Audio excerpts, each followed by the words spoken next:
আসসালামু আলাইকুম রহমতুল্লাহি ওয়া বারাকাতুহু। আলহামদুলিল্লাহ রাব্বিল আলামিন ওয়াসসালাতু ওয়াসসালামু আলা রাসূলিল আমিন ওয়া বাদ। সুপ্রিয় দর্শক, সবাইকে সাদর আমন্ত্রণ জানাচ্ছি আর টিভির সরাসরি প্রশ্নোত্তরমূলক নিয়মিত আয়োজন প্রশ্ন করুন অনুষ্ঠানের আজকের পর্বে। আজ আপনাদের প্রশ্নের উত্তর দেওয়ার জন্য স্টুডিওতে যিনি আমন্ত্রিত হয়েছেন বিজ্ঞ আলেমেদিন, বিশিষ্ট ইসলামী চিন্তাবিদ মোহতারাম ডক্টর রফিকুল ইসলাম আল মাদানী। আসসালামু আলাইকুম রহমতুল্লাহি তাআলা ওয়া বারাকাতুহু। ওয়ালাইকুম আসসালাম রহমতুল্লাহ। সম্মানিত শেখ, কেমন আছেন? জি আলহামদুলিল্লাহ, আপনি ভালো আছেন? আলহামদুলিল্লাহ। প্রিয় দর্শক, আশা করছি আপনারা ভালো আছেন, সুস্থ আছেন, নিরাপদে আছেন। আল্লাহ সুবহানাহু ওয়া তাআলা ভালো রাখুন, আমরা দোয়া করি। আজকের আয়োজনে যারা সরাসরি প্রশ্ন করতে যাচ্ছেন, স্ক্রিনে একটি নাম্বার দেখতে পাচ্ছেন, সেই নাম্বারে ফোন করুন। আমাদের কাছে SMS করুন, সেলফোনের মেসেজ অপশনে গিয়ে টাইপ করুন পিকে স্পেস আপনার নাম, আপনার প্রশ্ন লিখে পাঠিয়ে দিন 24141 নাম্বারে। আমাদের কাছে ইমেইল করুন pk@rtvbd.tv। প্রিয় দর্শক, RTVর যে কোনো ইসলামিক আয়োজন আপনারা যদি ইউটিউবে দেখতে চান, ভিজিট করুন youtube/RTV ইসলামিক শো। এই মুহূর্তে অনুষ্ঠানটি আপনারা টেলিভিশনের পাশাপাশি সরাসরি ফেসবুকে দেখতে পাচ্ছেন। যারা দেখতে যাচ্ছেন ভিজিট করুন www.facebook.com/RTV। ইউটিউবে দেখতে ভিজিট করুন youtube/RTV ইসলামিক শো। আমরা চলে যাচ্ছি আমাদের সম্মানিত শেখের কাছে। প্রথমে গুরুত্বপূর্ণ একটি প্রশ্ন, সেটি হচ্ছে মহররম 1446 শুরু হলো। জি। তো মোহতারাম, আমরা তো সাধারণত এই হিজরি সন জানি যে খ্রিস্টাব্দ বা ঈসাই সনের অনেক পরে শুরু হয়েছে। জি। তো এই হিজরি সন আসলে শুরু হলো কিভাবে, সূচনাটা কিভাবে হয়েছিল? 2 নম্বর বিষয় হচ্ছে, অ্যাজ মুসলিম আমাদের এই হিজরি সন গণনা করা বা মনে রাখা, সাল মাস এগুলো নির্ণয় করা, খেয়াল করা, এটা সুন্নাহের অন্তর্ভুক্ত কিনা বা জরুরি কিনা? আলহামদুলিল্লাহ, আসসালাতু ওয়াসসালামু আলা রাসূলিল্লাহি ওয়া বাদ। ধন্যবাদ আপনাকে সুন্দর প্রশ্ন দুটো করার জন্য। প্রথমেই হিজরি সন নিয়ে যেটি বলবো সেটি হলো, দেখুন, আগেকার মানুষেরা তারাও কিন্তু সপ্তাহ, দিন, মাস, বছর সেগুলো তারা গণনা করত। তবে তারা সেই গণনাটা তাদের সময়কার প্রসিদ্ধ কোনো ঘটনা থেকে তারা বলতো যে অমুক ঘটনাটা যেদিন ঘটেছে তারপর থেকে 2 বছর, তারপর থেকে 1 বছর, সেই দিন থেকে 3 বছর পরের ঘটনা, এইভাবে তারা গণনা করতো। জি। তো এইভাবে কিন্তু আদম আলাইহিস সালাম থেকেই তো মানুষের যাত্রা শুরু, এইভাবে গণনা হয়েছে। পরবর্তীতে যেই গণনাটা প্রসিদ্ধি লাভ করেছে সেটা হলো বর্তমানে যেটি সৌরবর্ষ, ঈসা আলাইহিস সালামের জন্ম থেকে যেটিকে সূচনা করা হয়েছে। মুসলমানরা তারা চিন্তা করলো যে আরবি মাস যেটি আমরা যেটিকে চন্দ্র মাস বলি, এটি কিন্তু গণনা চালু ছিল। নবীজি সাল্লাল্লাহু আলাইহি সাল্লাম যখন ছিলেন তখন কিন্তু রমাদান মাস, জিলহজ মাস, এই মাসগুলো কিন্তু ছিল। এবং এই মাসগুলো কিন্তু মানুষের আবিষ্কার নয়, এগুলো আল্লাহ সুবহানাহু ওয়া তাআলা নির্ধারণ করে দিয়েছেন। কোরআনে আল্লাহ বলছেন, ইন্না ইদ্দাতাশ শুহুরি ইনদাল্লাহি 12 শাহরান ফি কিতাবিল্লাহি ইয়াওমা খালাকাস সামাওয়াতি ওয়াল আরদা মিনহা আরবাতুন হুরুম। আল্লাহ সুবহানাহু ওয়া তাআলা যেদিন আসমান জমিন সৃষ্টি করেছেন সেদিন তিনি নির্ধারণ করে দিয়েছেন মাস হবে 12টা, তার মধ্যে হারাম মাস হবে 4টা, জিলকাদ, জিলহজ, মুহররম এবং রজব মাস। এটি তো মুহররম মাসের যাত্রা শুরু হলো 1446 হিজরি, যেমনটি আপনি বলেছেন। তো সাহাবায়ে কেরাম তারা চিন্তা করলেন মুসলমানদের জন্য একটি স্বতন্ত্র হিসাব, এই হিসাবটাকে চালু রাখা, গণনা করা। সেই হিসাবে তারা যেটি শুরু করলেন সেটি হলো, ইসলামের অনেকগুলো দিক রয়েছে। নবীজি সাল্লাল্লাহু আলাইহি ওয়াসাল্লাম যেদিন নবুয়ত প্রাপ্ত হয়েছে এটি একটি, বদরের যুদ্ধের মহাবিজয় এটি আরেকটি। ওমর ইবনে খাত্তাব রাদিয়াল্লাহু তাআলা আনহু বিশেষ করে তার খেলাফত আমলে তিনি চিন্তা করলেন মুসলমানদের জন্য একটি স্বতন্ত্র বছর গণনার একটি সিস্টেম চালু করা হোক। তখন সাহাবায়ে কেরামের সাথে পরামর্শ করার পরে সবাই যেই মতটিকে প্রাধান্য দিলেন সেটি হলো যে যত বিজয়ী হোক না কেন ইসলামের টার্নিং পয়েন্ট ছিল হিজরত। ধন্যবাদ সম্মানিত শেখ। আমরা হিজরত নিয়ে কথা শুনবো ইনশাআল্লাহ তাআলা। গুরুত্বপূর্ণ একটি বিষয় যে মহররম দিয়ে শুরু হলো, সম্মানিত মাস আপনি নিজে বলছেন, এবং আরেকটি ভাষ্য অনুসারে সেটা এই মাসগুলোকে নিষিদ্ধ মাস বলা হয়। জি। তো সম্মানিত মাস এবং নিষিদ্ধ মাস কেন বলা হয়? 2 নম্বর বিষয় হচ্ছে যে মহররম মাসের বিশেষ কোনো আমল আছে কিনা?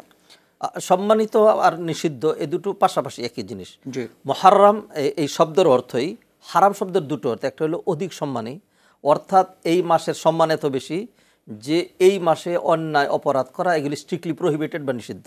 যেহেতু বেশি সম্মানী অর্থাৎ এই মাসে অন্যায় করা নিষিদ্ধ, একটা আরেকটার সাথে অঙ্গাঙ্গিভাবে জড়িত। অর্থাৎ নিষিদ্ধ যেমন মসজিদুল হারাম, মসজিদুল হারাম মানে এই হারাম এলাকায় অন্যায় স্ট্রিক্টলি প্রহিবিটেড। কঠিনভাবে নিষিদ্ধ। আর হারাম আর আরেকটা অর্থ হলো আল মুআজ্জাম, মানে অধিক সম্মানী, সেই জন্য এখানে অন্যায় অপরাধ করা যাবে না। যেমন মসজিদে অন্যায় অপরাধ করা যায় না, ঠিক মাসের অবস্থা এরকম, সময়ের দিক থেকে এগুলো জি। বেশি মর্যাদাবান। আর মুহররম মাসের আমল তো রয়েছে। মুহররম আমরা সম্মানিত শেখ আমলে পরে আসছে ইনশাআল্লাহ। একজন কলার অপেক্ষা করছেন, কথা বলার চেষ্টা করছি। আসসালামু আলাইকুম ওয়া রাহমাতুল্লাহি ওয়া বারাকাতুহু। ওয়ালাইকুম আসসালাম ওয়া রাহমাতুল্লাহি ওয়া বারাকাতুহু। জি, আপনার প্রশ্নটা বলেন প্লিজ। হুজুর, বলছি যে সূরা মুলক আমি সন্ধ্যায় এলো মাগরিবের নামাজের পরে পড়তে পারবো?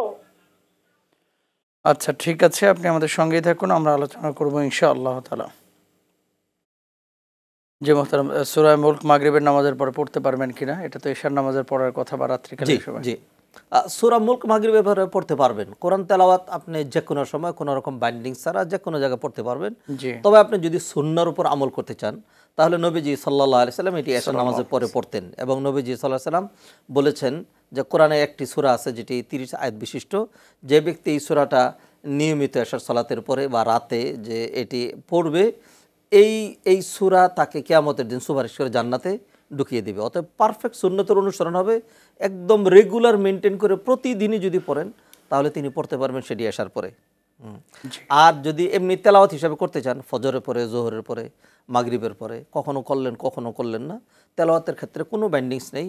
যে কোনো জায়গা থেকে ফাকরা মা তায়াসসারা মিনাল কোরআন, যেমন আল্লাহ কোরআনে বলেছেন, যেখান থেকে সহজ হবে, যখন যেমনি মনে হবে, তবে নির্দিষ্ট কোনো তরিকা বানাইতে পারবেন না। আচ্ছা মোহতারাম, এখন একটা সময়ের কথা হাদিসের মধ্যে আছে যে এই সময় নবীজি পড়েছেন। জি, তো সেই সময়ের 1 ঘন্টা আগে 2 ঘন্টা আগে পড়লে কি সেই সওয়াব পাওয়া যাবে? মানে আপনি যদি সুন্নাহর অনুসরণ করতে চান, যেহেতু এশার সালাতের পরের বিষয়টা, জি। তাহলে আপনি সেটা পড়লেই, যেমন আয়াতুল কুরসি ফরজ সালাতের পরে, সেটিকে যদি সুন্নতের পরে নিয়ে যান তাহলে আপনার পক্ষ থেকে বাড়াবাড়ি হলো। যদি মনে করেন কেউ যে আমি ফরজের পরে পড়বো না, আমি ফরজের আগে পড়ে ফেলবো, তাহলে তো আর এই ফজিলতটা পাওয়ার অথবা নবীজির সুন্নাহর অনুসরণ হলো না। তবে আয়াতুল কুরসি যে কেউ যে কোনো সময় পড়তে পারবে। কোরআন তেলাওয়াত যে কেউ যে কোনো জায়গায় যে কোনো জায়গা থেকে পড়তে পারবে। তবে যেইগুলোর আলাদা আলাদা বাইন্ডিংস দেওয়া আছে, যেমন 3 কুল, এটি মাগরিবের পরে 3 বার এবং ফজরের সালাতের পরে 3 বার করে, অন্যান্য সালাতের পরে 1 বার করে, এটি হলো সুন্নাহর আমল। এখন এইগুলোকে অন্য সময় পড়া যাবে না, অন্য সময় পড়া যাবে, সালাতে পড়া যাবে, তবে এই সিস্টেম আর বানানো যাবে না। ধন্যবাদ মোহতারাম। আরেকজন কলার রয়েছেন, আমরা কথা বলার চেষ্টা করছি। আসসালামু আলাইকুম। আসসালামু আলাইকুম। ওয়ালাইকুম আসসালাম ওয়া রাহমাতুল্লাহি ওয়া বারাকাতুহু। জি, আপনার প্রশ্নটা বলেন। জি, আমার হুজুর দুইটা প্রশ্ন। প্রথম প্রশ্ন হলো, আজকে যে মুহররম মাস শুরু হয়েছে, এই মুহররম মাসের 10 দিনে কোনো নির্দিষ্ট কোনো আমল আছে কিনা, রোজা অথবা কোনো দোয়া অথবা কোনো কোরআন তেলাওয়াত, মানে নির্দিষ্ট কোনো আমল আছে কিনা? আচ্ছা। এই আর দুই নম্বর প্রশ্ন হলো, আমরা যে ইশরাকের নামাজ, আরবির নামাজ, শাস্ত্র নামাজ যে পড়ি, নির্দিষ্ট কোনো সূরা আছে নাকি যে কোনো সূরা দিয়ে পড়া যাবে, নাকি এক কালাম তো 3 কুল কলা দিয়া, নাকি এক কালাম তো আয়াতুল কুরসি কুল কলা দিয়া, কোনটা? আচ্ছা, ঠিক আছে, আপনি আমাদের সঙ্গেই থাকুন, আমরা আলোচনা করবো ইনশাআল্লাহ তাআলা। মোহতারাম, মুহররম মাসের যে আমলের কথা আমরা আলোচনা করার কথা বলেছিলাম, জি, এবং প্রশ্নটি আপনার কাছে করেছিলাম, উনি স্পেসিফিক প্রথম 10 দিনের কথা জিজ্ঞেস করেছেন যে কি কি আমল রয়েছে, যদি বলতেন। মুহররম মাসের প্রথম 10 দিনের মানে একেবারে সুন্নাহসম্মত আমল যেটি, সেটি হলো মুহররমের সিয়াম পালন করা, এবং সেটি হলো আশুরার দিন। এবং নবীজি সাল্লাল্লাহু আলাইহি ওয়াসাল্লাম আরেকটি হাদিস দিয়ে তিনি বলেছেন, সুমু ইয়াওমান ক্বাবলাহু আও ইয়াওমান বা'দাহু। অন্য হাদিস বলেছেন, লা ইন আশতু ফিল কাবিল লা সুমান্নাত তাসা, আমি যদি আগামী বছর বেঁচে থাকি তাহলে 9 তারিখও রোজা রাখবো। সেই জন্য মুহররমের একদম সুন্নাহসম্মত আমল যেটি, সেটি হলো মুহররমের প্রথম 10 দিনের মুহররমের আমল হিসাবে। এমনি অন্যান্য মাসের সাথে মিলিয়ে সোমবার, বৃহস্পতিবার, চাঁদের 13, 14, 15, এইগুলো তো বাৎসরিক আমল, প্রতি মাসের আমল। মুহররমের একদম স্পেসিফিক নির্দিষ্ট আমল হিসাবে সেটা হলো 9 তারিখ আর 10 তারিখ, এই 2 দিন রোজা রাখা, অথবা 10, 11 রোজা রাখা। আবু কাতাদা রাদিয়াল্লাহু তাআলা আনহু তিনি বলছেন, নবীজি সাল্লাল্লাহু আলাইহি সাল্লামকে সুইলান নবী সাল্লাল্লাহু আলাইহি ওয়াসাল্লাম আন সাওমি ইয়াউমি আশুরা ফাকালা আহতাসিবু আলাল্লাহি আন ইউকাফিরা সানাত আল্লাতি ক্বাবলা। নবীজি বলছেন যে আমি বিশ্বাস করি, আমি মনে করি যে আশুরার সিয়ামকেও পালন করলে তার বিগত 1 বছরের গুনাহ মাফ করে দেওয়া হবে। সেটিকেও যদি একদিনও শুধু 10 তারিখ রোজা রাখে তবু এই ফজিলতটা পেয়ে যাবে। তবে আরও সুন্নাহ হবে, নবীজি যেহেতু আকাঙ্ক্ষা ব্যক্ত করেছেন, কেউ যদি 9, 10 অথবা 10, 11 রোজা রাখে, অথবা 9, 10, 11 এই 3 দিন রোজা রাখে, অথবা শুধু 10। এই 4টা তরিকে ওলামায়ে কেরাম বর্ণনা করেছেন, 9, 10, 10, 11, অথবা 9, 10, 11, অথবা শুধু 10 তারিখ। এই 4টার যে কোনোটা করবে সে এই ফজিলত পেয়ে যাবে ইনশাল্লাহ। তবে অনেকে যারা করেন যে মহরমের 1 তারিখ থেকে 10 তারিখ পর্যন্ত, এটাকে হয়তো একটু অন্য আমলের সাথে মিলিয়ে ফেলছে, যেটা জিলহজ মাসের প্রথম 10 দিনের ক্ষেত্রে বলা হয়েছে। নবীজি হাদিসে বলেছেন যে আহাব্বুল আমাল ইলাল্লাহি সুবহানাহু ওয়া তাআলা, জি, সেটা হলো জিলহজ মাসের প্রথম 10 দিনের কথা। তা আশুরা এই দিনের ফজিলত রয়েছে, সেই হিসাবে প্রথম 10 দিনের আলাদা মর্যাদা আছে, তবে স্পেসিফিক অন্য কোনো আমল নাই।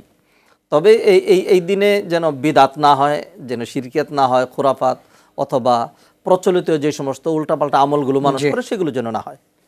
ধন্যবাদ সম্মানিত শেখ। তারপরে প্রশ্ন করেছিলেন ইশরাক আওয়াবিন চাশতের যে নামাজ রয়েছে সেখানে বিশেষ বা সুনির্দিষ্ট কোনো সূরা আছে কিনা? কিছু আমল রয়েছে, কিছু সলাত রয়েছে যেখানে সুনির্দিষ্ট কিছু আমল নবীজি সাল্লাল্লাহু আলাইহি ওয়াসাল্লাম করতেন। যেমন ঈদের সলাতে তিনি সাব্বিহ ইসমা রাব্বিকাল আলা এবং সূরাতুল গাশিয়া, জুমার সলাতে সাব্বিহ ইসমা রাব্বিকাল আলা, সূরাতুল গাশিয়া এগুলো পড়তেন। আর ফজরের সুন্নতের মধ্যে তিনি কুলিয়াল কাফিরুন, কুল হুয়াল্লাহু আহাদ পড়তেন, এবং তাওয়াফের পরে যে সালাতটা আদায় করা হয় সেখানে কুলিয়াল কাফিরুন, কুল হুয়াল্লাহু আহাদ এগুলি পড়তেন। এটি ছাড়া অন্য সকল সুন্নত, নফল, ওয়াজিব এবং মুস্তাহাব এই সমস্তের মধ্যে মানুষের একদম স্বাধীনতা রয়েছে, যেটির আয়াতটা একটু আগে আমি বলেছিলাম। কোরআনে আল্লাহ বলছেন ফাকরাউ মা তায়াসসারা মিনাল কোরআন, তোমাদের কাছে যেখান থেকেই সহজ হবে সেখান থেকে পড়বে। অতএব নির্দিষ্ট সূরা অন্য কোনো সলাতের জন্য নির্ধারিত করা যাবে না, যেহেতু কোরআন সুন্নাহ দ্বারা সেটি সাব্যস্ত নেই। অতএব সলাতুল ইশরাক এবং সলাতুদ দুহায় যার যেই সূরা খুশি সেই সূরা পড়তে পারবেন। জি, ধন্যবাদ মোহতারাম। তারপরে এখানে আরেকটি প্রশ্ন, সেটি হচ্ছে আশুরাকে এত গুরুত্ব দেওয়ার কারণটা কি? মানে আশুরা কি শুধুমাত্র কারবালার যে ঘটনা সেই ঘটনাকে কেন্দ্র করেই কি এত মূল্যবান বা সম্মানিত, নাকি কারবালার সাথে আশুরার কোনো সম্পর্ক নেই? কারবালার বিষয়টা আমরা পরে আলোচনা করছি, আশুরার গুরুত্বটা আসলে কোথায়? আসলে আশুরা মুহররমের যে 10 তারিখ, এর বিশেষ গুরুত্ব রয়েছে ইসলামে, অনেক গুরুত্ব রয়েছে। এটি একেবারে কোরআনিক অসংখ্য দলিল দিয়ে যেটি সাব্যস্ত, কোরআনিক দলিল সূরা বাকারা, সূরা আরাফ, সূরা তহা এবং আরও অন্যান্য সূরার মধ্যে, সূরা সাদের মধ্যে আরও অসংখ্য সূরায় আল্লাহ সুবহানাহু ওয়া তাআলা যে ইতিহাসটা তুলে ধরেছেন। সূরা যুখরুফের মধ্যে 25 পারার আল্লাহ সুবহানাহু ওয়া তাআলা এখানে হকের মুসলমানদের বড় একটা বিজয়ের কথা তুলে ধরেছেন, যেটি সংগঠিত হয়েছিল এই মুহররমের 10 তারিখে, মুহররমের 10 তারিখে আশুরায়। আর সেটির খুবই সংক্ষিপ্ত বর্ণনা যেটা আমি বলবো সেটি হলো, বনি ইসরাইলের মূল নিবাস ছিল ফিলিস্তিনে। ইউসুফ আলাইহিস সালামের জামানায় তিনি যখন সেখানকার খাদ্যমন্ত্রী হলেন, তখন তিনি ইয়াকুব আলাইহিস সালাম এবং তার ভাইদেরকে বললেন যে ফিলিস্তিনে কষ্ট করা দরকার নেই, মিশরে চলে আসেন। এখানে তারা খুব সমাদৃত হলো, খুব সসম্মানে তারা জীবনযাপন করতে থাকলো। ইউসুফ আলাইহিস সালামের মৃত্যুর পর, ইয়াকুব আলাইহিস সালামের মৃত্যুর পর ধীরে ধীরে ওই জাতিগত ভেদ সেটা দেখা দিতে শুরু করলো। বলল তোমরা মুহাজির, আমরা হলাম আসল বাসিন্দা। এইভাবে ধীরে ধীরে ধীরে যত কাল গেল ততই বনি ইসরাইলের পর নির্যাতন বেশি আসলো।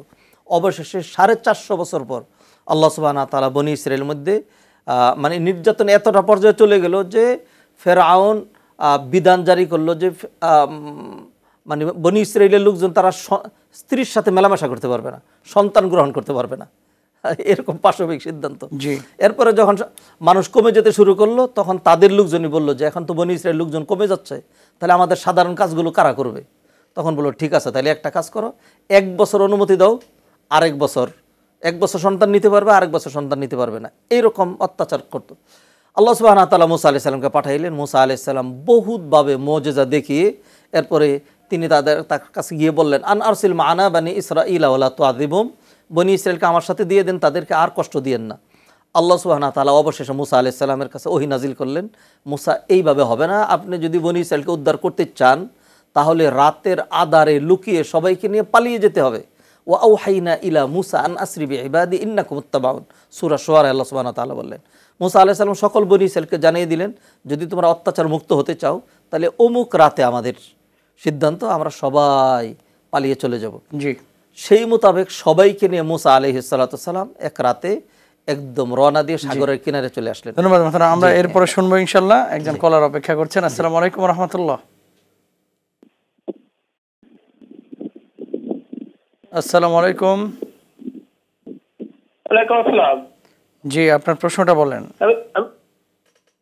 আমার প্রশ্নটা হলো, আমার এক আত্মীয় আমাদের, তিনি হলো কোরআনের আয়াত দিয়ে ঝাড়ফুঁক করেন এবং মোবাইলের মাধ্যমে রোগী থেকে অনেক দূরে, হয়তো 50 মাইল দূরে, এবার থেকে মোবাইলের মাধ্যমে ঝাড়ফুঁক করেন এবং মোবাইলে ফু দেয়, দিয়ে রোগীর মাধ্যমে অনেক টাকা আদায় করে রোগীদের কাছ থেকে। এটা করা হবে কিনা? আচ্ছা, ঠিক আছে, আপনি আমাদের সঙ্গেই থাকুন, আমরা আলোচনা করবো ইনশাল্লাহ। আচ্ছা, এখানে যে বিষয়টি মোহতারাম, বিশেষ করে উনি রাকিদের কথা বলছেন। জি, উনি কোরআন তেলাওয়াত করে বা কোরআন পড়ে সূরা পড়ে ঝাড়ফুঁক করেন, মোবাইল ছেড়ে দিয়ে অনেক সময় রুকিয়ার কাজ করেন, সেখান থেকে আবার অনারিয়ামও নেন, পারিশ্রমিক নেন। এই সমস্ত কাজগুলো করা যাবে কিনা? এক নম্বর কথা হলো, কোরআন দিয়ে যে রুকিয়া করা, জারফুক করা, এটা জায়েজ। জি, নবীজি সাল্লাল্লাহু আলাইহি সাল্লাম এটা অনুমোদন করেছেন এবং একজন সাহাবী এটি দিয়ে চিকিৎসা করেছেন এবং সূরা ফালাক, সূরা নাস এগুলো পরে আমল করা, বাচ্চাদেরকে দম করা, এগুলো স্বভাব সিদ্ধ এবং আয়াতুশ শিফা যেগুলো আছে সেগুলো দিয়ে জারফুক করা যেতে পারে। তবে সেটা যদি ফিসাবিলিল্লাহ হয় তাহলে নিঃসন্দেহে সবচেয়ে বেশি বেটার। আল্লাহর জন্যই কোরআন তেলাওয়াত করলো, সেটার বিনিময়ে কিছু নিল না। কারণ হলো এর বিনিময়ে কিছু গ্রহণ করা, এটা অন্য হাদিস দিয়ে নিষেধ রয়েছে যে কেউ যদি কোরআনের বিনিময়ে কিছু গ্রহণ করে তাহলে সে যেন জাহান্নামের একটা আগুনের টুকরা গ্রহণ করলো, এটি রয়েছে। তবে আবার অন্য হাদিস দিয়ে সাব্যস্ত রয়েছে, নবীজি বলেছেন ইন্না আহাক্কামা তাখুযুন আলাইহি আজরান কিতাবুল্লাহ, মানে সবচেয়ে উত্তম প্রতিদান তোমরা যেটা গ্রহণ করো সেটা হলো কাউকে কোরআন শিখিয়ে অথবা কোরআন দিয়ে যদি কেউ চিকিৎসা করে কোরআনের বিনিময়ে, তাহলে সেটার প্রতিদান। ওলামা একরাম অবশ্যই এটা ফতোয়া দিয়েছেন যে এমনি নর্মাল কোরআন পড়ে কোনো প্রতিদান গ্রহণ করা সেটি জায়েজ নেই, কোরআন তেলাওয়াত করে। তবে কোরআন দিয়ে কেউ যদি কোনো চিকিৎসা করে তাহলে সেখান থেকে তার বিনিময়ে তিনি যদি কিছু গ্রহণ করেন তাহলে সেটা হইতে পারে। তবে সেই ক্ষেত্রে আমি যেটি বলবো সেটি হলো বাড়াবাড়ি না করে অথবা মানুষের সাথে শর্ত কিছু না করে এমনি জারফুক করা, আল্লাহর উপর ভরসা করে, আল্লাহ যদি এর মাধ্যমে চিকিৎসা করেন, এর বিনিময়ে কেউ যদি কিছু দেয় তাহলে নিলে ভালো। নতুবা যেহেতু এটি কোরআন, সেইখানে যে আমি জারফুক করে দিলে এত দিতে হবে, এইটা মানে আমি এটিকে মতামত দেই না এবং এটি উচিত নয় এইভাবে করা, যেহেতু কোরআনের মাধ্যমে। জি, ধন্যবাদ মোহতারাম। এই মুহূর্তে ছোট্ট একটি বিরতির সময় হয়েছে, বিরতির পরে আমরা বনী ইসরাইলের সাথে যে ঘটে যাওয়া ঘটনা সেটা জানবো ইনশাআল্লাহ তাআলা। প্রিয় দর্শক, আপনারা দেখছেন আপনাদের প্রিয় অনুষ্ঠান প্রশ্ন করুন। ছোট্ট একটি বিরতির সময় হয়েছে, বিরতির পর আবারও ফিরছি, আশা করছি আমাদের অপেক্ষায় থাকবেন ইনশাআল্লাহ।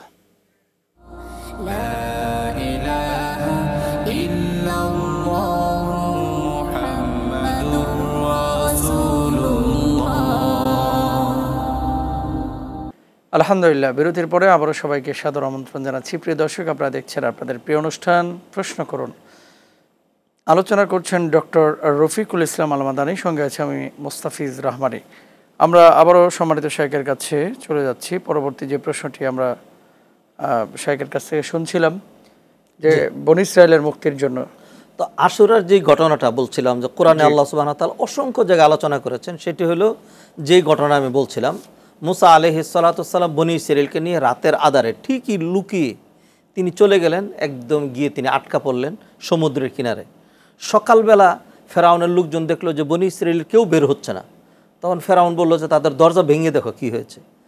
যত ঘড়ি ভাঙে দেখে ভিতরে কেউ নাই। এরপরে তারা পায়ের চিহ্ন ধরে ফেরাউন 6 লক্ষ লোকের বিশাল বাহিনী নিয়ে তাদেরকে ধাওয়া করলো যে না, এদেরকে যেতে দেওয়া যাবে না, এদেরকে ধরে নিয়ে আসতে হবে।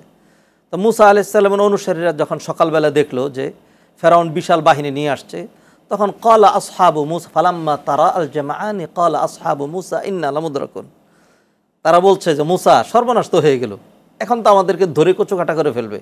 তো মুসা আলাইহিস সালাম বললেন কাল্লা ইন্না মাইয়া রব্বি সায়াদিন, কোশ্চিন কালেও না, আল্লাহ আমাকে গাইড করেন, আল্লাহ আমার সাথে আছেন। ধন্যবাদ সম্মানিত দর্শক, আবার আসবে এই জায়গায় ইনশাআল্লাহ। একজন কলার অপেক্ষা করছেন। আসসালামু আলাইকুম ওয়া রাহমাতুল্লাহ। ওয়া আলাইকুম আসসালাম ওয়া রাহমাতুল্লাহ। আমি সোহেল বাড্ডা থেকে বলছিলাম। জি, বলুন। জি, আমি বলতে চাচ্ছিলাম হুজুর, এই আমরা যখন আল্লাহু আকবার বলে নিয়ত করি, নিয়ত করা থেকে সালাম ফিরানো পর্যন্ত আমাদের দৃষ্টিটা কখন কোন জায়গায় থাকবে? আচ্ছা, ঠিক আছে, আপনি আমাদের সঙ্গে থাকুন। আর কোনো প্রশ্ন আছে? একটা প্রশ্ন, জি আরেকটা প্রশ্ন আছে যে আমাদের নবীজি বলেছে যে প্রতিদিন ফরজ নামাজ আবার আয়াতুল কুরসি পড়বে, তো জান্নাতে যাওয়ার জন্য মৃত্যুটাই বাধা। তো এই আয়াতুল কুরসিটা আমরা কখন পড়বো? সালাম ফিরানোর পরে পড়বো নাকি তসবিহগুলো পড়ার পরে 33 বার সুবহানাল্লাহ, 33 বার আলহামদুলিল্লাহ, 34 বার আল্লাহু আকবার পরে পড়বো? আচ্ছা ঠিক আছে, আপনি আমাদের সঙ্গে থাকুন, আমরা আলোচনা করবো ইনশাআল্লাহ তাআলা। জি, নামাজের মধ্যে তাকবীর বলার পর থেকে সালাম ফেরানো পর্যন্ত কখন দৃষ্টি কোথায় রাখবেন? ওলামাদের বিভিন্ন রকম মত রয়েছে। একটা মত হলো একেবারে শুরু থেকে শেষ পর্যন্ত ফুল টাইম সেজদার দিকে তাকিয়ে থাকবে, সেজদার জায়গায়, এটি হলো একটা মত। আরেকটি মত হলো যখন দাঁড়ানো অবস্থায় সেজদার জায়গায় তাকিয়ে থাকবে, আর রুকুতে 2 পায়ের মাঝখানে, আর যখন তাশাহুদে বসা থাকবে তখন 2 হাতের মধ্যবর্তী জায়গায় তাকানো থাকবে। এই দুইটা মতই প্রসিদ্ধ। এই দুইটা মতের যে কোনো মত তিনি আমল করতে পারেন। আচ্ছা, তারপর আরেকটি প্রশ্ন, আয়াতুল কুরসি কখন পড়বেন? যেহেতু ফরজ সালাতের পরে বলা হয়েছে, জি জি, তো অন্যান্য যে তাসবিহাতগুলো এগুলো আগে পড়বেন নাকি আয়াতুল কুরসি আগে পড়বেন? ফরজ সালাতের পরে অনেক ওলামায়ে কেরামগণ এগুলো ধারাবাহিক করে দিয়েছেন। সেটা হলো প্রথমেই পড়বে আস্তাগফিরুল্লাহ 3 বার, তারপর আল্লাহুম্মা আনতাস সালামু ওয়া মিনকাস সালাম, তারপরে এই সুবহানাল্লাহ, এই আমলগুলো 33 বার, তারপর আয়াতুল কুরসি ইনশাআল্লাহ। আগে তাসবিহগুলো করে তারপর আয়াতুল কুরসি পড়বে ইনশাআল্লাহ। জি ধন্যবাদ। অনেকে বলে যে কোনো কথা বলা যাবে না ফরজের পরে, তো কথা না বলে আপনার যদি তাসবিহ পড়ে জি, তো কথা বলা হয়ে যাচ্ছে না, সেক্ষেত্রে বিধান? ফরজ সালাতের পরে কথা মানে দুনিয়াবি কথা বলা যাবে না, মানুষের সাথে কথা বলা যাবে না, এটা ঠিক। আর তাসবিহগুলো যখন করা হচ্ছে এটা তো আর কথা না, এটা তো আল্লাহর তাসবিহ, এই কথাগুলো বৈধ। জি ধন্যবাদ মোহতারাম। আচ্ছা, তারপরে বনী ইসরায়েলের যে বিষয়টি হয়েছিল মোহতারাম, জি, বনী ইসরায়েলের লোকজন বলল যে এখন তো তারা আমাদের কচুকাটা করে ফেলবে। মুসা আলাইহিস সালাম বললেন যে না, আল্লাহ আমার সাথে আছেন। আর সাথে সাথে আল্লাহ সুবহানাহু ওয়া তাআলা তখন মুসা আলাইহিস সালামের কাছে আবার ওহী প্রেরণ করলেন। ওয়া আওহাইনা ইলা মুসা আনিদরিব বিআসাকাল বাহর, আপনার আল্লাহ তাআলা আপনার হাতের ছড়ি দিয়ে, লাঠি দিয়ে আপনি সাগরে আঘাত করুন। মানে অবস্থাটা চিন্তা করুন, যখন বিশাল বাহিনী ধরে ফেলছে, আল্লাহ বলছেন সাগরে আঘাত করুন। তো মুসা আলাইহিস সালাম যেহেতু আল্লাহর পক্ষ থেকে, অন্য কিছু চিন্তা করার দরকার নাই, সাগরে আঘাত করলেন। তিনি দেখলেন যে একদম পানি দ্বিখণ্ডিত হয়ে 2 দিকে সরে যাচ্ছে, একদম রাস্তা হয়ে একদম সাগরের ওই পার পর্যন্ত রাস্তা ধীরে ধীরে বিস্তৃত হয়ে যাচ্ছে। সুবহানাল্লাহ। আল্লাহ বললেন আরো আঘাত করেন। এরকম 12টা আঘাত করার পরে 12টা রাস্তা হলো। বাকি পানিগুলো ঠিক মাঝে স্বচ্ছ কাচের দেয়ালে নিয়ে দাঁড়িয়ে থাকলো। আল্লাহ সুবহানাহু ওয়া তাআলা মুসাকে বললেন সবাইকে নিয়ে এই পথ ধরুন। মুসা আলাইহিস সালাম সবাইকে নিয়ে এই রাস্তা ধরে যেতে যেতে যেতে যেতে যখন সাগরের মাছ অতিক্রম করেছেন, ততক্ষণে ফেরাউন বাহিনী কিনারে চলে এসছে। এখানেও যদি থেমে যেত তাহলে কিন্তু অসুবিধা ছিল না। বললো যে না, ওদেরকে ওই কিনার থেকে ধরে নিয়ে আসবো। এরপরে তারা সাগরের ভিতরে প্রবেশ করলো। মুসা আলাইহিস সালাম ওই কিনারে উঠে গেলেন। মুসা আলাইহিস সালাম যখন দেখলেন তারাও এই পথ ধরছে, তখন মুসা আলাইহিস সালাম চিন্তা করলেন সর্বনাশ, ওদের সাথে তো যুদ্ধ করে আমরা পারবো না, আমাদেরকে তো আবার ধরে নিয়ে যাবে। তখন মুসা আলাইহিস সালাম আবারও লাঠি তুললেন, যে এক আঘাতে যেহেতু পানি দ্বিখণ্ডিত হয়েছে, আরেক আঘাতে বাড়ি দিলে হয়তো পানিটা আবার মিলে যাবে। আল্লাহ সুবহানাহু ওয়া তাআলা বললেন না মুসা, বাড়ি দিবেন না, ওয়াত্রুকিল বাহরা রাহওয়ান ইন্নাহুম জুনদুম মুগরাকুন। মুসা, আমার একটা টার্গেট আছে, আপনি আর বাড়ি দিবেন না, সাগরকে এইভাবেই থাকতে দেন। এরপরে যখন ফেরাউনের A to Z সকল বাহিনী সবাই প্রবেশ করলো, আল্লাহ পানিকে নির্দেশ দিলেন আগে যেমন ছিল তেমনই হয়ে যাও। এই যে ঐতিহাসিক ঘটনা তো অনেক বড়, যেহেতু আমাদের হাতে সময় নেই জন্য তাড়াহুড়ো করে বললাম। এই ঘটনা যেদিন সংগঠিত হয়েছিল সেই দিন হলো আশুরা। আর এই কারণে মুসা আলাইহিস সালাম এবং বনী ইসরাইল পরবর্তীতে নিয়মিত তারা এই দিন শুকরিয়া রোজা রাখতেন। নবীজি মদিনায় এসে দেখলেন ইহুদিরা রোজা রাখে, আবার তাদেরকে জিজ্ঞেস করলেন কেন তোমরা রোজা রাখো? তারাও একই উত্তর দিল, নবীজি তো আগে থেকে রোজা রাখতেন। এরপরে নবীজি বললেন যেহেতু ইহুদিরাও রোজা রাখে, অতএব আমরাও রোজা রাখবো, তবে আমরা ইহুদিদের সাথে মিল রাখবো না, তাদের সাথে যেন মিল না থাকে, সেজন্য আমরা রোজা রাখবো 2টা, 9-10 অথবা 10-11। এইটাই হলো আশুরার প্রকৃত ইতিহাস। এছাড়া আশুরার আরও কিছু বর্ণনা রয়েছে, যেই বর্ণনাগুলোর মধ্যে কিছু দুর্বলতা আছে। যেমন ধরেন, আদম আলাইহিস সালামকে এই দিনে সৃষ্টি করা হয়েছে, আদম আলাইহিস সালামকে এই দিনই জান্নাতে ঢুকানো হয়েছে, আদম আলাইহিস সালামকে এই দিনই জান্নাত থেকে দুনিয়াতে পাঠানো হয়েছে, এই দিনে নূহ আলাইহিস সালামের কিস্তি যদি পাহাড়ের উপর টেকেছে। এই ধরনের আরও অসংখ্য বর্ণনা রয়েছে হাদিসের দ্বারা, বনী ইসরাইলের রওয়ায়াত দ্বারা, এগুলো সাব্যস্ত। অতএব আশুরার দিনটা ঐতিহাসিক। আর তারই ধারাক্রমে আল্লাহ সুবহানাহু ওয়া তাআলা এই দিনে কারবালার যেই ঘটনা, হোসেন আলাইহিস সালামের শাহাদাত, সেটি আল্লাহ সুবহানাহু ওয়া তাআলা দিয়েছেন। নতুবা আশুরার বাস্তব কোনো সম্পর্ক কারবালার সাথে নাই। নবীজি সাল্লাল্লাহু আলাইহি ওয়াসাল্লাম এই দিন রোজা পালন করতেন, এবং নবীজি সাল্লাল্লাহু আলাইহি ওয়াসাল্লাম যখন রোজা পালন করতেন, এটি হোসেন রাদিয়াল্লাহু তাআলার শাহাদাতেরও 50-54 বছর আগের কথা। জি ধন্যবাদ মোহতারাম। আহলে বাইত নিয়ে আমরা কথা বলবো ইনশাআল্লাহ। আর একজন কলার রয়েছেন। আসসালামু আলাইকুম। ওয়ালাইকুম আসসালাম ওয়া রাহমাতুল্লাহ। জি, আমার প্রশ্ন হইল সীরা কোরআন শরীফ কি করব? আচ্ছা ঠিক আছে, আর কোনো প্রশ্ন আছে? ফুরাইয়া মাটির নিচে রাখলে ভালো হয় নাকি এমনি এমনি রাখবে? আচ্ছা ঠিক আছে, আপনি আমাদের সঙ্গেই থাকুন। ছেঁড়া কোরআন কি করবেন প্রশ্ন করেছেন। কোরআনের অবমাননা না হয় এইভাবে সেগুলো হয়তো উপরে উঠায় রাখলেন, অথবা এগুলোকে পুরো পানিতে ভাসায় দিতে পারেন। তবে সাবধানে, মানুষের সামনে এগুলো যেন না করে। কারণ হলো মানুষ অনেক সময় না বুঝেই, উনি হয়তো কোরআনের অবমাননা না হয় ছিঁড়া কোরআন, সেই জন্য সেটি পুড়িয়ে দিলেন। আরেকজন ভিডিও করে বলবে যে কোরআনের অবমাননাকারী কোরআন পুড়িয়ে দিয়েছে। ফিতনা যেন না হয় সেই জন্য নিজেরা দু একজন মিলে, কোনো ভিডিও না হয়, কোনো কিছু না হয়, সেভাবে কোরআনটা পুড়িয়ে পানিতে ভাসিয়ে দিতে পারেন, মাটির নিচে ওয়া করে রাখতে পারেন, অসুবিধা নেই, যাতে অবমাননা না হয় সেটা খেয়াল করবেন। জি ধন্যবাদ মোহতারাম। তারপরে আরেকজন কলার রয়েছেন, আমরা কথা বলার চেষ্টা করছি। আসসালামু আলাইকুম। আসসালামু আলাইকুম। ওয়ালাইকুম আসসালাম। আমার বন্ধু সব সময় আমার থেকে টাকা ধার নেয়, তো সেক্ষেত্রে ও তার সাংসারিক কাজে খরচ করে, কিন্তু মাঝে মাঝে ও অনলাইন জুয়া সঙ্গে জড়িত, এই টাকা ওই পারপাসেও খরচ করে। তো সেক্ষেত্রে তাকে আমার টাকা ধার দেওয়া ঠিক হবে কিনা, বা এতে আমার কোনো গুনাহ হবে কিনা, আমি সেই সম্পর্কে একটু জানতে চাচ্ছিলাম। ঠিক আছে ভাই, আপনি আমাদের সঙ্গে থাকুন, আমরা আলোচনা করবো ইনশাআল্লাহ।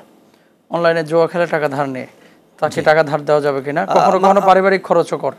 কর্জে হাসানা মধ্যে অনেক সব রয়েছে। কেউ কেউ বলেছেন যে দান করলে যা সব, কর্জে হাসানা দিলে তার ডাবল সব, যেহেতু কর্জে হাসানা মানুষ দিতে চায় না, সেই জন্য কোনো রকম সুদ ছাড়া কর্জ দেওয়া মানুষকে, এটি ফজিলতের কাজ, এই কাজটা করবেন। তবে হ্যাঁ, যেহেতু আপনি জেনেছেন সেটা দিয়ে জুয়া খেলে এবং এটা হারাম কাজ, অতএব সেই কাজে সহযোগিতা করা যাবে না। তাকে আপনি শর্ত করবেন, সেটি হলো শুধুমাত্র পরিবার পরিচালনার জন্য যেটি প্রয়োজন সেটাই যদি হয় তাহলেই আমি টাকা দেব, কিন্তু তুমি যদি টাকা অন্য কোনো হারাম কাজে ব্যবহার করো তাহলে নেক্সট আমি আর দেবো না তোমাকে টাকা। জেনে শুনে তার জুয়া খেলায় সহযোগী হওয়া যাবে না। জি ধন্যবাদ মোহতারাম। আহলে বাইত মানে আশুরার দিনে যে হযরত হুসাইন রাদিয়াল্লাহু তাআলা আনহুকে শহীদ করা হয়েছে, জি, তো এটা নিয়ে যখন আলোচনা কম হয় তখন অনেকেই মনে করে যে হয়তোবা আমরা আহলে বাইতকে ভালোবাসি না, নাউজুবিল্লাহ। তা আসলে হযরত হুসাইন রাদিয়াল্লাহু তাআলা আনহু, হাসান রাদিয়াল্লাহু তাআলা আনহুমা, ওনাদের প্রতি এবং নবী পরিবারের সদস্যদের প্রতি আমাদের দৃষ্টিভঙ্গি এবং ভালোবাসার ধরনটা কেমন হওয়া উচিত? নবীজি সাল্লাল্লাহু আলাইহি সাল্লাম তো তার আহলে বাইতের প্রতি মানে আমাদেরকে বেশি ভালোবাসা দেখানোর জন্য তিনি বলেছেন, এবং আহলে বাইতকে আমরা অবশ্যই বেশি ভালোবাসি, যেহেতু নবী পরিবার, এবং বিশেষ করে হাসান হোসেন যারা, তাদের সামনে নবীজি বলছেন ওয়াল হাসানু ওয়াল হুসাইনু সাইয়্যিদা শাবাবি আহলিল জান্নাহ, জান্নাতের যুব সম্প্রদায়ের নেতা হবে তারা। এখানে আমি যেই পয়েন্টটি তুলে ধরতে চাই সেটি হলো, অনেকেই এই বিষয়টা খেয়াল করেন না। সেটা হলো, কেউ যদি কোনো উঁচু মর্যাদায় আরোহণ করতে চান তাহলে তাকে অনেক পরীক্ষা দিতে হয়। ইব্রাহিম আলাইহিস সালাম এইভাবেই পরীক্ষা দিয়ে জাতির পিতা হয়েছিলেন। নবী মুহাম্মদ রাসূলুল্লাহ সাল্লাল্লাহু আলাইহি ওয়াসাল্লাম এইভাবে পরীক্ষা দিতে দিতে জন্মগত এতিম হিজরত করতে বাধ্য হলেন, মার কম খাননি। আলী রাদিয়াল্লাহু তাআলা আনহু কম কষ্টের সম্মুখীন হননি, কম জিহাদ করেননি। হাসান হুসেন রাদিয়াল্লাহু তাআলা আনহু এত আলিশান মর্যাদার অধিকারী, তারা জীবনে কোনো পরীক্ষা দেননি, কোনো পরীক্ষা দিতে হয়নি, যেহেতু রাজপ্রাসাদে তারা জন্মগ্রহণ করেছেন। সাহাবায়ে কেরাম কাঁধে কাঁধে মাথায় মাথায় রেখেছেন। সেই জন্যই খুব সম্ভবত অনেক উলামায়ে কেরাম এই মতামত করেছেন, আল্লাহ সুবহানাহু ওয়া তাআলা তাদেরকে একটু পরীক্ষার সম্মুখীন করেছেন, যাতে তাদের জীবনে একটু পরীক্ষা থাকে। আর পরীক্ষা দিয়ে তো মানুষের মান কমে না, পরীক্ষার মাধ্যমে মানুষের মান বৃদ্ধি পায়। ওয়া ইন্নাল্লাহা ইযা আহাব্বা কওমান ইবতালাহুম, নবী মুহাম্মদ রাসূলুল্লাহ বলছেন, আল্লাহ যাদেরকে পছন্দ করেন তাদেরকে বিপদ আপদ দিয়ে থাকেন। তো হুসেন রাদিয়াল্লাহু তাআলা আনহুর যে শাহাদাত, এটি মানুষ তো যে কোনো সময় মারা যাবে, হুসেন রাদিয়াল্লাহু তাআলা মারা যেতেন, তবে তিনি এই দিনে কেন শাহাদাত বরণ করলেন, এটি আল্লাহ সুবহানাহু ওয়া তাআলার একটি প্ল্যান। আল্লাহ সুবহানাহু ওয়া তাআলা এই দিনে তাকে শাহাদাত দিয়ে, কেউ যদি হজে গিয়ে হারামে মৃত্যুবরণ করে তাহলে আপনি মৃত্যুরে ভালো বলবেন না? কেউ যদি রমাদান মাসে মৃত্যুবরণ করে তাহলে ভালো বলবেন না? ঠিক তদ্রূপ আশুরার এই ঐতিহাসিক দিনে আল্লাহ সুবহানাহু ওয়া তাআলা তাকে মৃত্যু দিয়ে তার মান মর্যাদা বাড়িয়ে দিয়েছেন। আমি মনে করি এটি হুসেন রাদিয়াল্লাহু তাআলা আনহুর মানে এটি একটা বিশেষ মান মর্যাদার দিক যে আল্লাহ সুবহানাহু ওয়া তাআলা তাকে এই দিনে মৃত্যু দিয়েছেন। ধন্যবাদ, ধন্যবাদ মোহতারাম, জাযাকাল্লাহ। আপনার মূল্যবান সময় দেওয়ার জন্য। অনুষ্ঠান একেবারে শেষ প্রান্তে চলে এসেছি। প্রিয় দর্শক, আপনারা দেখছিলেন আপনাদের প্রিয় অনুষ্ঠান প্রশ্নকরণ। বিদায় নিচ্ছি, সবাই ভালো থাকুন, সবার জন্য দোয়া এবং ভালোবাসা। আল্লাহ হাফেজ, আসসালামু আলাইকুম ওয়া রাহমাতুল্লাহ।